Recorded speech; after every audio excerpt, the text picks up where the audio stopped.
Okay. It's 7 o'clock. Good evening, everybody.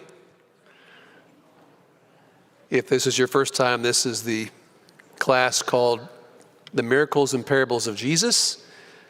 And this is the final class, or the next to last class. I'll mention right now that those of you who've looking ahead at the schedule and thinking we have an extra date open at the end, we do.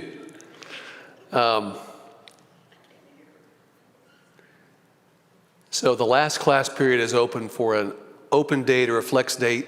And what was intended was to have special topics or questions if there was something you wanted to bring out in greater detail, or talk about some of the maybe more controversial things about miracles or parables that have been discussed. That's the time to do it. So if you please bring those topics or questions, or at the end of the class, just let me know what you'd like to talk about.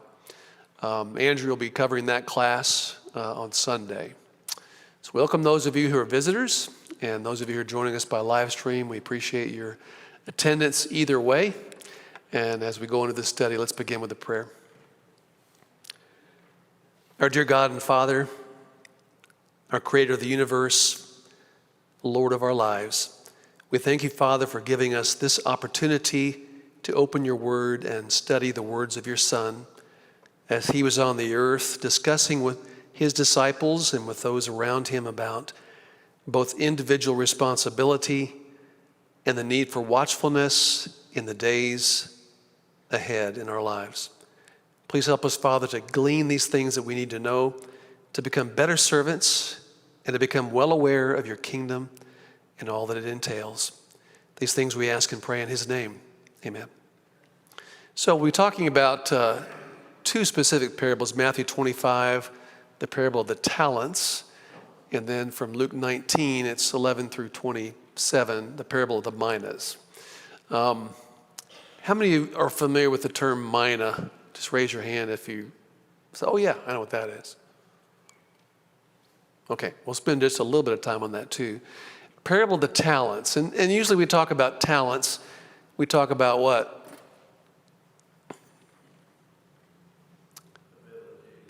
Abilities. So Jim has a great speaking ability. He's able to extemporaneously speak about any subject that you want. Just try him sometime. He can talk about anything and everything and make it eloquently enjoyable and entertaining and educational. It's amazing. That's his ability. That's his talent. So we have various abilities and talents, and sometimes we talk about these parables as referring to talents. If you think about the very first use of that word was in Exodus, in talking about the construction of the tabernacle and the temple, the gold from the offering was 29 talents. The gold that was offered was 29 talents. And so that sounds like, when you look at that word, that it's a reference of measure of some kind. But later in Revelation, at the other end of the Bible, in talking about the destructive comments in chapter 16, the seventh angel poured out his bowl into the air. A loud voice came out of the temple of heaven from the throne saying, "It is done." And there were noises and thunderings and lightnings. There was a great earthquake. Such a mighty and great earthquake had not occurred since men were on the earth. And the great city was divided into 3 parts, and the cities of the nations fell, and great Babylon was remembered before God to give her the cup of wine of the fierceness of his wrath. Then every island fled away, and the mountains were not found, and great hail fell from heaven upon the men, each hailstone about the weight of a talent.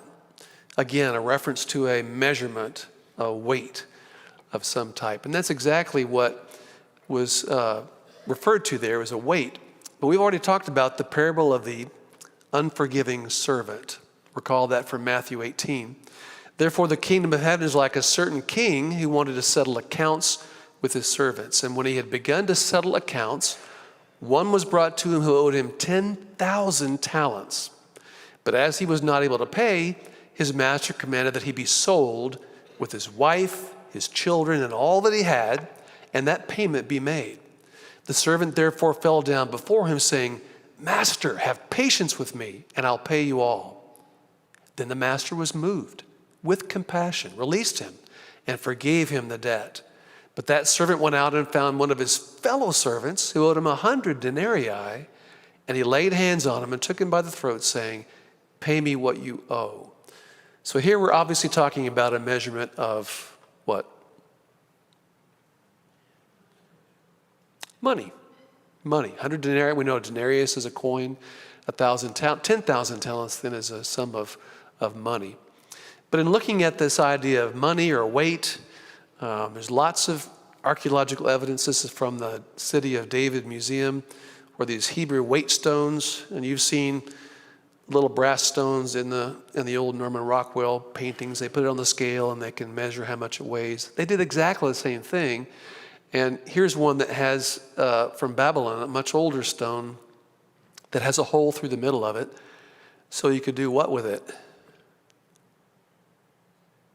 Stick a stick in it and put it on a scale. So you could weigh out a certain amount of weight easily. And this was in Babylon. We've already talked about Jerusalem. We've already talked about Revelation. We've already talked about Exodus, pre-biblical, pre-Israel times, if you will. So this is a really common thing that was seen throughout. And that red stripe is the length of a yardstick to give you a scale. This is a pretty big stone. So this is a 1 talent stone. But a talent, in thinking about it, it was a unit of weight measurement used in many different societies and cultures. It was used in the Greek Empire. It was also used in the Roman Empire. And actually, all throughout this area in the Middle East, it was used as a standardized or somewhat standardized unit of measurement. In Hebrew, it's this word, kikar maybe, which was always referring to a flat, round disc, specifically of gold or silver. So it had to do with a precious metal. And by the time we got to the New Testament times, it was always used as a reference to a precious metal. The Greek word sounds similar to the word we use, talenton, and that was equal to 6,000 silver coins. A silver coin was kind of a standardized coin also. What can you think of any silver coins in the New Testament? Pieces of silver. Those were, when they say a piece of silver, they're talking about a specific coin. 30 pieces of silver, but that piece they're talking about is a specific coin, and that was either the Greek drachma or the Roman denarius, which were used interchangeably. You could it's like going to Canada and using a Canadian quarter or an American quarter. So that was a talent comprised of these coins, 6,000 of them. So go back to that parable of the unforgiving servant, and what was he owed? How much did he owe? 10,000 talents. That's over 200 metric tons of silver, okay? So at $240 an ounce, that actually works out to about $160 million.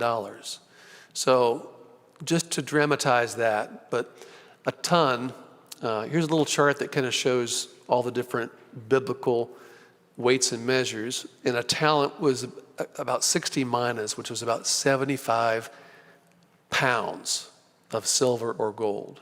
So a pretty big amount of precious metal. The New Testament talent, by the time we got to the New Testament times, New Testament talent was strictly talking about precious metals, and New Naves talks about this, saying one who possessed 5 talents of gold or silver was a multimillionaire by today's standards. Not a little small chunk of change, but a considerable one, which was equal to about 100 years worth of a common laborer's wages. The common person in the field or on the job site, it'd take him 100 years to make that 5 talents, to give some perspective here. The talent in the parables is worth 1 talent, about 20 years worth of wages. So keep that in mind as we're going through these parables and talking about it. The parable of the 10 servants, we'll talk about that first. And let's read that. From Matthew 25, you're welcome to read along on the screen or read your own version there. For the kingdom of heaven is like a man traveling to a far country, who called his own servants and delivered his goods to them. And to the one he gave 5 talents, to another 2, and to another 1, to each according to his own ability. And immediately he went on a journey. Then he who had received the 5 talents went and traded with them and made another 5 talents. And likewise the one who received 2 gained 2 more also. But he who had received 1 talent went and dug in the ground and hid his Lord's money. After a long time, the Lord of the servants came and settled accounts with them. Verse 20. So he who had received the 5 talents came and brought the 5 other talents, saying, Lord, you delivered to me 5 talents. Look, I have gained 5 more talents besides them. His Lord said to him, well done, good and faithful servant. You were faithful over a few things. I will make you ruler over many things. Enter into the joy of your Lord. He also, who had received 2 talents, came and said, Lord, you delivered to me 2 talents. Look, I have gained 2 more talents besides them. His Lord said to him, well done, good and faithful servant. You've been faithful over a few things. I'll make you ruler over many things. Enter into the joy of your Lord. Then he who had received the 1 talent came and said, Lord, I knew you to be a hard man, reaping where you have not sown and gathering where you have not scattered seed.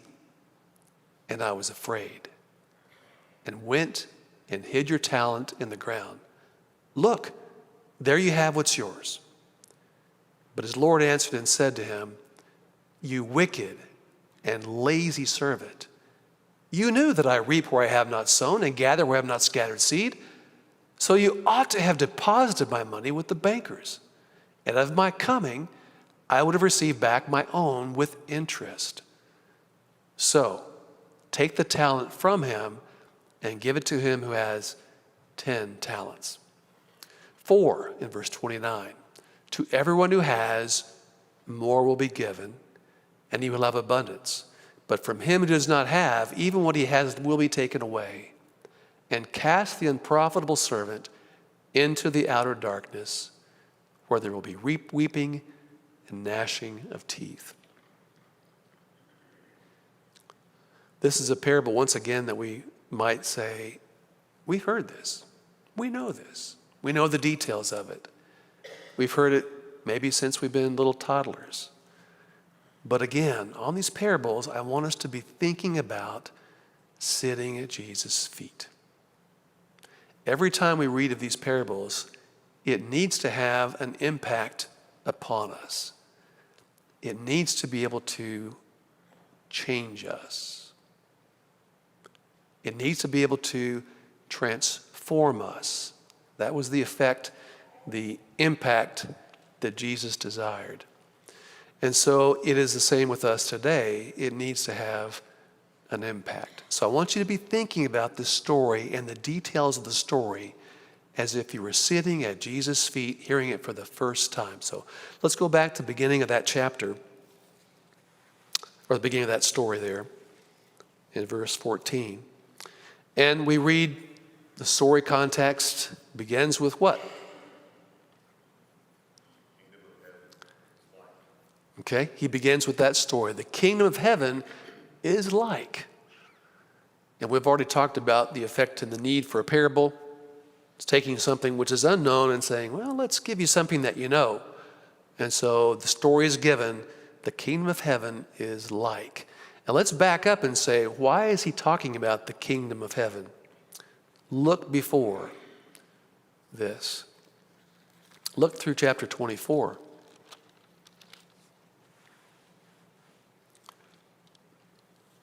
This is close to the end of his ministry, correct? He's in Jerusalem. We know that from the very beginning of chapter 24. But what does he talk about through the entire chapter of 24?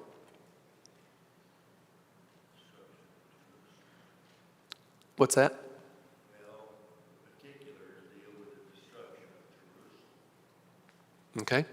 Jim said the particulars deal with the destruction of Jerusalem, which is coming in about 30 years. But what does he say about that? Make your life ready to meet God. Prepare. Be on the lookout. Be at your guard. Be on your watch.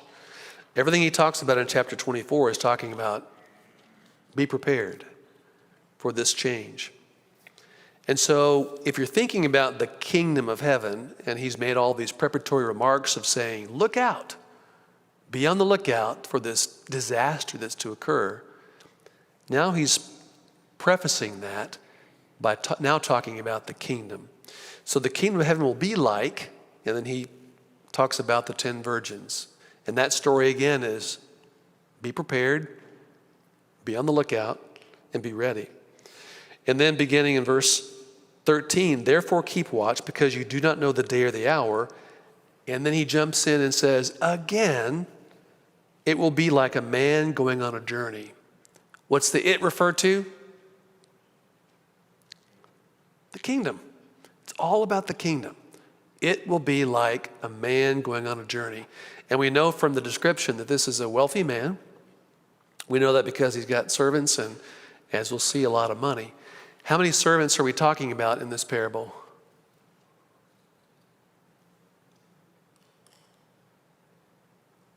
It's not that hard. 3, okay, I saw some fingers. So 3 servants are singled out there. And we know that when he says, I'm going on a journey, he then doles out a little bit of extra pay, large sums of money. As we talked about, a talent is a huge amount of money. And so this large sum of money was handed out. How was it handed out?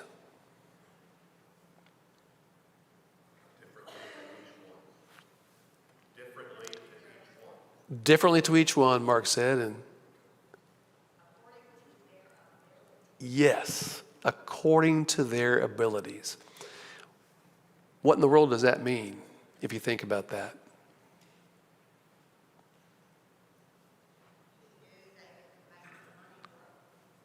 He knew they could make the money grow, okay? So he gave a little amount to one person, relatively small, more to one, and a lot to the third, according to their ability. So this is saying the master knows something about the servants, right? According to their ability, this was handed out. So let's keep that in mind as we're talking about these parallels for the kingdom. He then goes away. He's gone for short time, long time. It's described as a long time he's been gone, and then returns. At that time, after a long time, we know that the 5-talent servant is mentioned first, and he comes back to the master and says, what?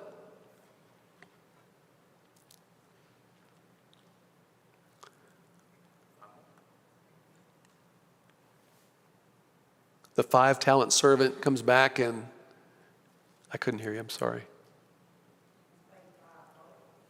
He's got 5 more. So he's turned 5 into 5. Pretty good return on the investment for the master. He's doubled his money, right? Any of us who had an investment that gained 100% would be pretty happy, and the master was. And his response was pretty good, right? We'll talk about that. The 2-talent servant comes back, and he does the same thing. He's gained 2 more. Again, 100% return on the investment. But the last one comes back, the 1-talent servant, the one who'd been given only 1 talent, 3 months' wages, a lot of money, but only 1 talent, returns and says, what?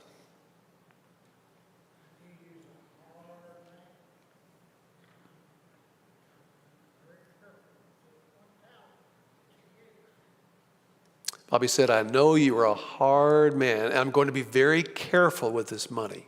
And that's exactly what's implied. So careful, I'm going to hide it where nobody can take it. I'm going to bury it in the ground. It sounds like what we're reading about right now with Ukraine. They talk about how much money has been hidden in mattresses in Ukraine because they never know what's going to happen. You can't trust the bank. You can't trust it to not be bombed. So what do? You hide it in your mattress. Well, that's what this person did, was hide it in the the mattress, basically, dug in the ground and hid it, okay? For safety, supposedly. But if you think about the responses, and we think about how that worked out with the responses. For the first two, described as being good and faithful. Faithful meaning, how were they faithful?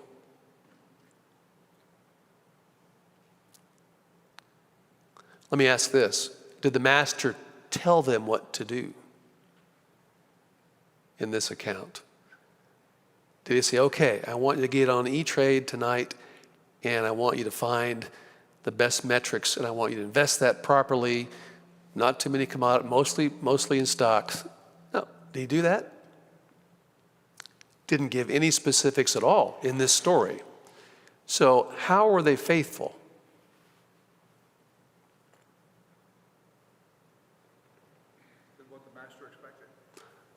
If they knew the master, like the third servant said, they knew that he was not going to be lazy with the money. He was going to put it to work. And so they did what they expected the master to be expecting. They thought about what was needed, and they were faithful in that regard. And then they were faithful with a few things, and the master says, what? I'll make you in charge of many things. Now, if you think about that reward, the 5 talents, we said that was 100 years' wages. Large amounts of responsibility involved with someone saying, okay, I'm going to give you 100 years' worth of salary to go invest. That'd be a scary thing. Same thing with 2 talents, 40 years' worth of wages. That's like someone telling you, I'm going to give you the winnings of a lottery and I want you to not lose it. But the reward that's mentioned for both of these in verse 21 and 23 is, you've been faithful in a few things, I will make you, King James says, ruler or in charge of many things.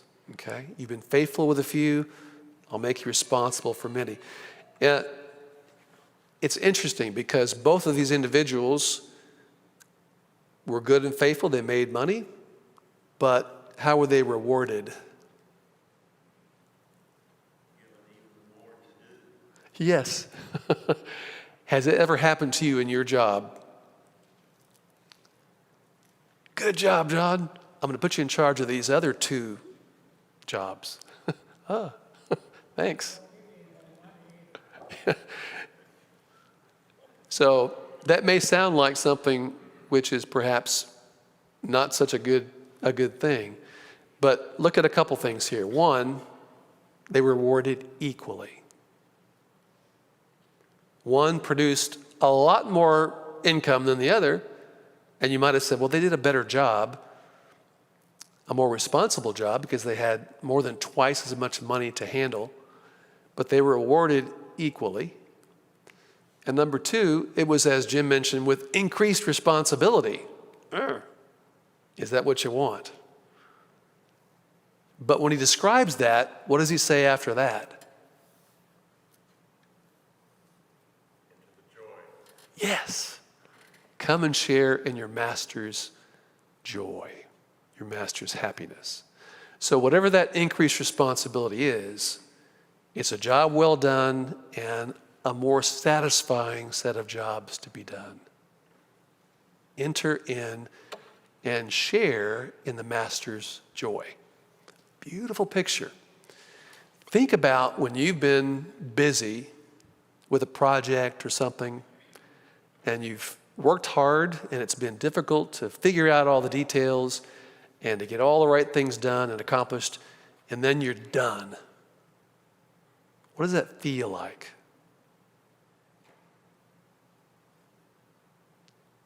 Feels great.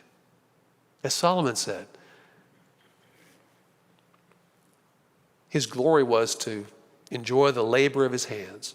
God made us to be workers and to have responsibility and to be faithful in accomplishing those responsibilities. And here the idea of this eternal reward is tied in with this idea that I'm giving you even more divine responsibility, and you're going to enjoy it the way that my happiness is. Okay, what about the 1 talent servant? Didn't lose anything. Those of you with investment portfolios, you come back and you say, well, at least I didn't lose any money this month. And that seems like maybe a positive thing. Well, we're just trying to fool ourselves. We're trying to make ourselves feel better about it because it's not a good thing. And if you're dealing with the Lord's money and he wants you to be producing something, then this 1 talent servant was very unprofitable, is the way it's described in the King James, right? What happens to the 1 talent servant? What he did have was taken away from him. Taken away from him? He was afraid. Had a strong mattress.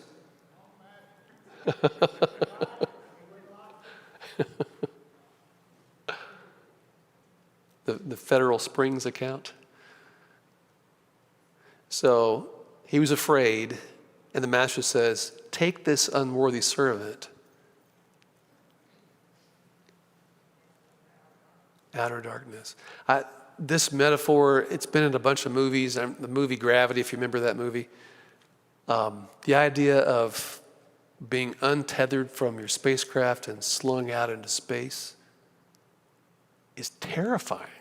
To me, that's like, I can think of a zillion ways to die that I'd prefer over being just thrown out into space, where the nearest thing from you is a million gazillion light years away. Think about that. But that's what's being described as the fate of this servant. If you think about all the descriptions of Hades, a lake of fire that burns forever, you think where there's weeping and gnashing of teeth, all kinds of metaphors that can be used to try to describe Gehenna, Hades. But in reality, the basis of it all is this: eternal separation from our Father. A chasm that we can never cross. A void that we can never transfer ourselves back into his good graces and in his arms. That's the punishment that this unprofitable servant is being told that he's going to undergo. Let's talk about the other parable that is very similar. We're going to lay both parables alongside each other here. Luke 19, turn to that reference. And here, different context. He's not yet in Jerusalem. He's passing through Jericho. Remember the story we talked about Zacchaeus, the wee little man? That's in the beginning of chapter 19. So this is in Jericho before he gets to Jerusalem. Different time. And he tells Zacchaeus in verse 9, Jesus said to him, "Today salvation has come to this house, because this man too is a son of Abraham, for the Son of Man came to seek and to save what was lost." And right then, in the middle of that, he begins this parable. Now, as they heard these things, he spoke another parable. Because he was near Jerusalem, and because they thought the kingdom of God would appear immediately. Have you noticed we see this with Luke? He does it all the time. He puts in a little parenthetical description of why something is being done. The other writers don't always do that. They leave it up to your own devices to read it and read between the lines. And Luke just says outright here.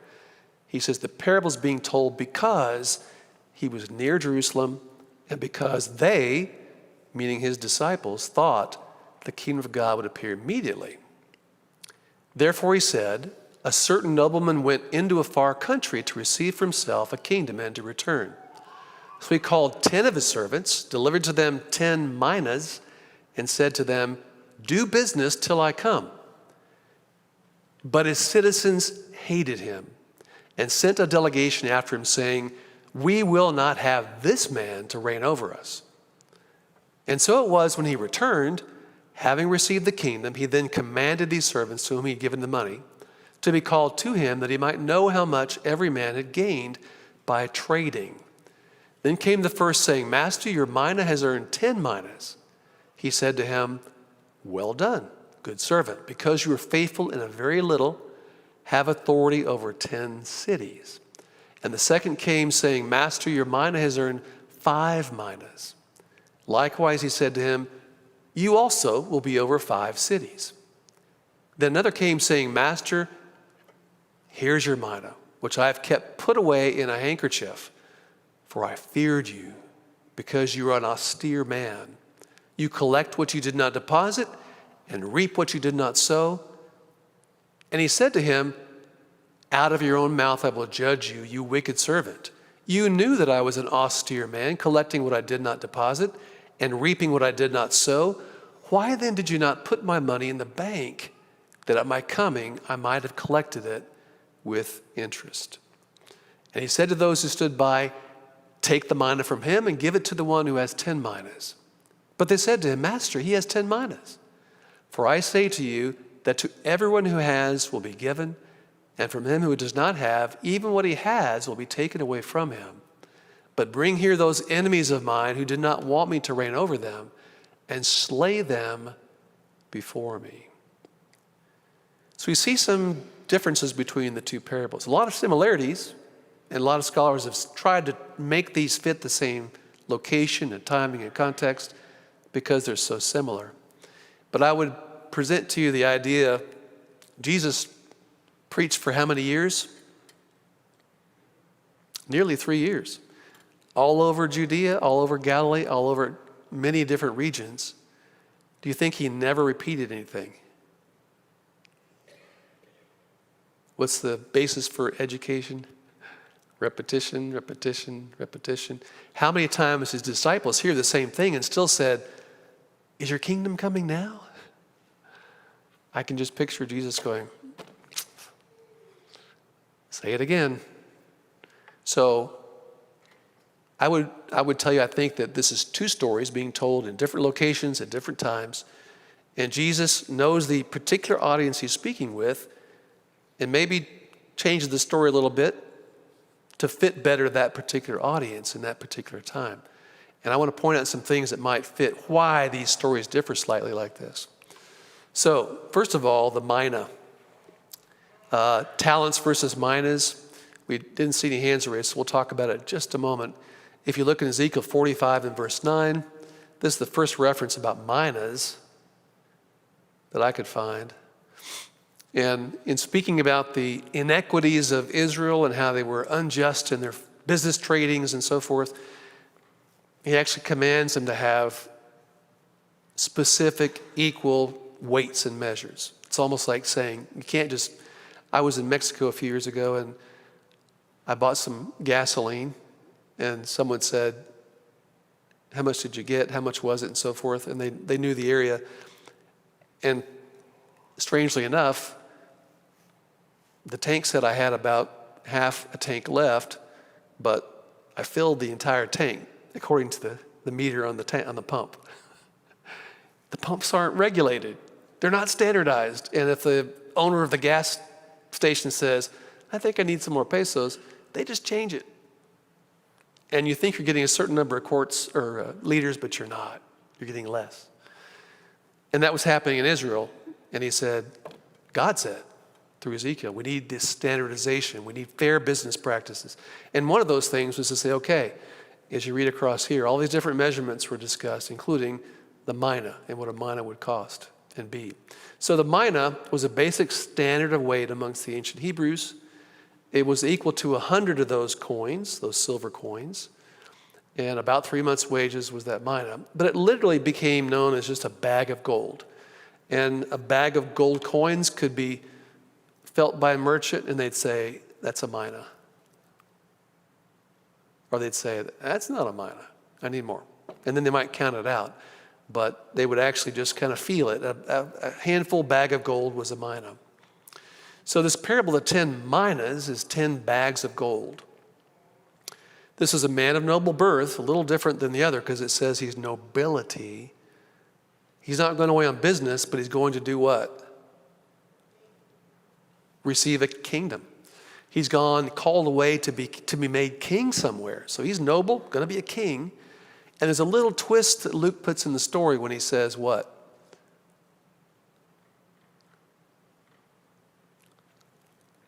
He goes away to receive his kingdom, and you hear some whispers.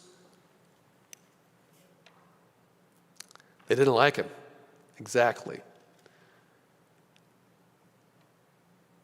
They didn't like him.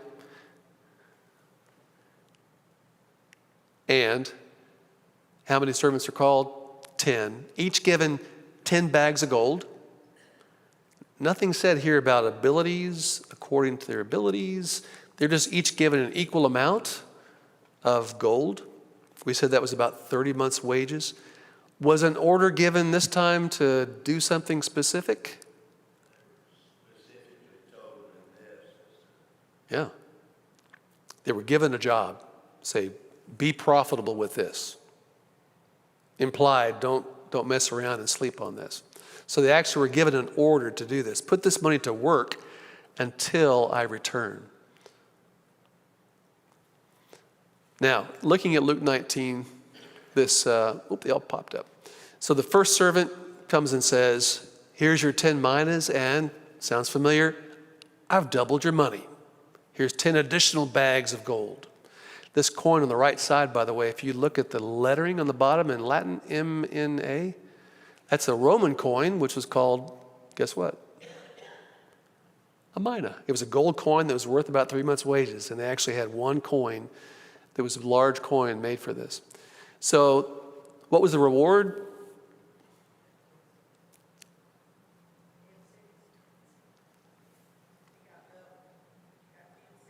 Yeah, 10 cities. Now this is not just a businessman. This is now a what? A king who has a country, who has cities, and he's doling out these responsibilities in the way that a king would. He says, I'm going to make you mayor, governor over these 10 cities. It's like the Decapolis, the 10 cities of northern Israel. You're going to become a governor of these things. Same thing with the second servant. I've earned you 5 additional bags of gold. He says, take charge of 5 cities. Now, if you look at the difference in the two parables, on the one hand, the first parable in Matthew 25, when they were rewarded equally, okay? They were given unequal monies to begin with, but they were rewarded equally. In this parable, it's just flip-flopped. We now have everyone given the same amount of opportunity with 10 bags, and yet they're rewarded differently based upon the fact that they are producing differently. Interesting, okay? And we'll talk about that. The third says, I wrapped it in a piece of cloth, and his outcome is what we read in verse 27. But bring here those enemies of mine who did not want me. I'm sorry, I'm jumping ahead. Go back to the end of that story there.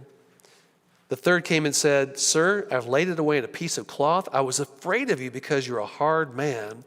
You take out what you did not put in and reap what you did not sow, it says in the NIV. His master replied, I will judge you by your own words, you wicked servant. You knew what I did, that I'm a hard man, taking out what I did not put in and reaping what I did not sow. Why didn't you give my money on deposit to the bankers, so that when I came back, I could have collected it with interest?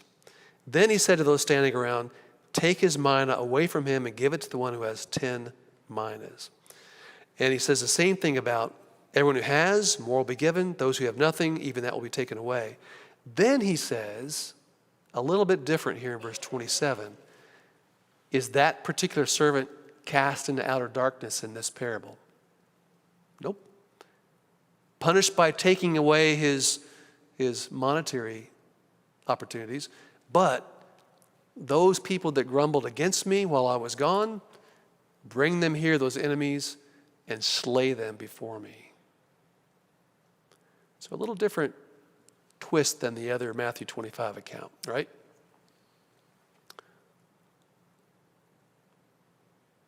So, Same parable? What do you think now that we've kind of picked it apart? Have you ever wondered why he gave minus here to 10 and yet tells us the results of only 3 of them? I'm not sure what to make of that. That's a good question. What about the other 7 that aren't mentioned?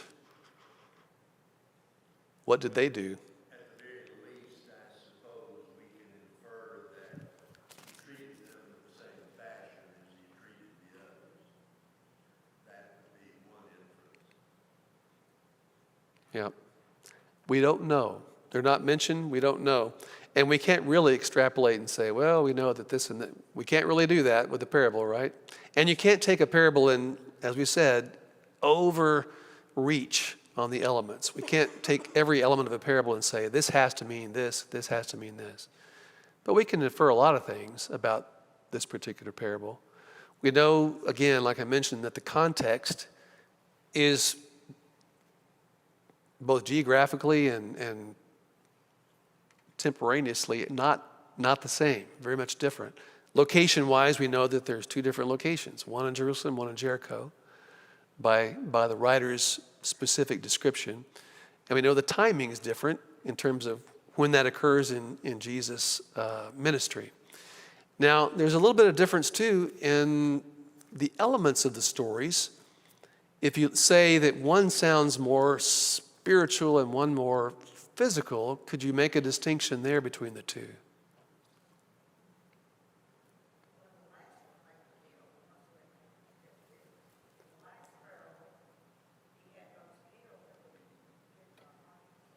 Okay.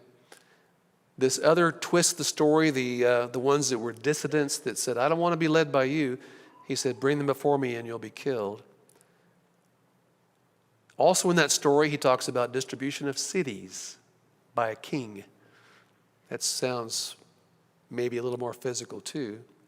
Some scholars have talked about this particular story because of it being told when it is, and the fact that who's in the audience might be Pharisees, that perhaps Jesus is making a specific comment that I am going away to receive my kingship. I'm about to be made king.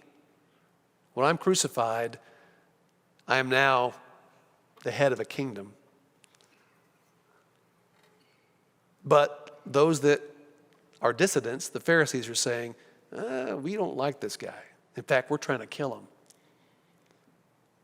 And so when he comes into his receiving his kingship, he may be casting a curse upon them, if you will, and saying, you're going to be not in a good position, and I'll be slaying you before me, if you will. In the previous story from Matthew 25, if you think about those elements, it sounds more of a spiritual basis when he says, enter into my reward and enjoy your master's happiness with me. To me, that sounds more like a reference to talking about his children, his servants, his disciples, and those people that are in his spiritual family. So I want you to leave this thinking about these 2. Once again, at the feet of Jesus, think about this parable and ask yourself very distinctly, who am I in this group of people in the parables? We've all been given opportunities. We've been given many, many blessings. We've been given specific things which should help us to show the gospel to those around us and to do good works and bless others. Where am I? Am I producing, or am I just taking my gifts, my money, my time, my abilities, and burying them in the ground, rather than using them to proclaim and glorify God? So think about that yourself, because that's what he wants us to be thinking about with these parables. That's what he wants us to really focus on. And what did I say at the beginning? These parables are to transform us. They're to make change in our lives. And if we're not getting changed by the Bible, we're just missing it. So think about it tonight. Before you lay your head on your pillow, think about it tonight. Pray about it. Thank you for your attention. I appreciate your attention all trimester. If you have any ideas for things you'd like to discuss, let me know. Otherwise, it'll be a simple review of all parables. Thank you.